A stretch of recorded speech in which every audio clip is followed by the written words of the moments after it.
Dungis na naman ba? Tsaka delay palagi. At saka maraming contractor doon na tumatado. Nababayaran sila pero hindi na binibigyan ng pera yung mga Kaya nung naging board of director ako dyan, sabi ko, lahat ng overflow tignan yun. Hindi pwede. Cellphone man yan ni Daddy.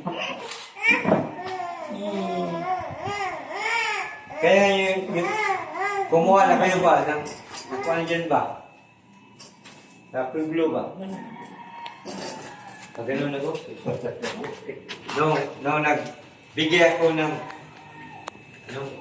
brochure. Brochure ako na rin.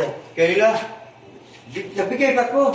Ito kaya din yung bulsa ko. Hindi siya kumuha sa akin, pero iba't ito na sa iba kumuha. Hindi. Ako ngayon. Ang kukunin namin talaga haniya. Alam mo, nagka-problema na kami sa haniya. Magdadaon ako ng, di ba, may 10,000 ang dala kong pera.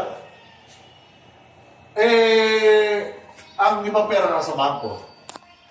Gusto na right na rin, bayaran ka na to. Babalikan ko na kayo, bigyan nyo ko ng ilang oras kasi wala naman ako sa kaya ng tanong na yun, motor lang. Siyempre, mag-withdraw ka pa. Ay, hindi po pwede. Ang ginawa ko, nung nakikita ko yung pueblo, nakapag tayo kumahente. Tinanggap ako. Alam mo, naninako pa ako sa tabi. Sa pag-ihente. Balik ba sa akin ba? Hindi lang, kami mismo bibili.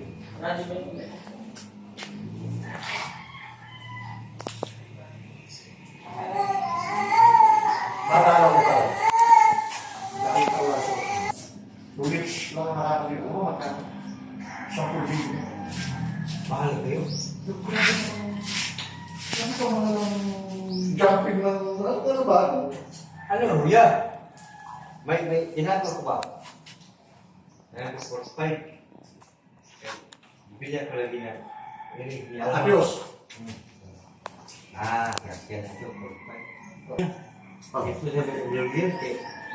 Dami. Alam ko yung tuloy. Dungis na naman ba? Tsaka delay palagi. At saka maraming contractor doon na tumatado. Nababayaran sila pero hindi na binibigyan ng pera yung mga Kaya nung naging board of director ako dyan, sabi ko, lahat ng overflow tignan yun. Hindi pwede. Cellphone man yan ni Daddy. Kaya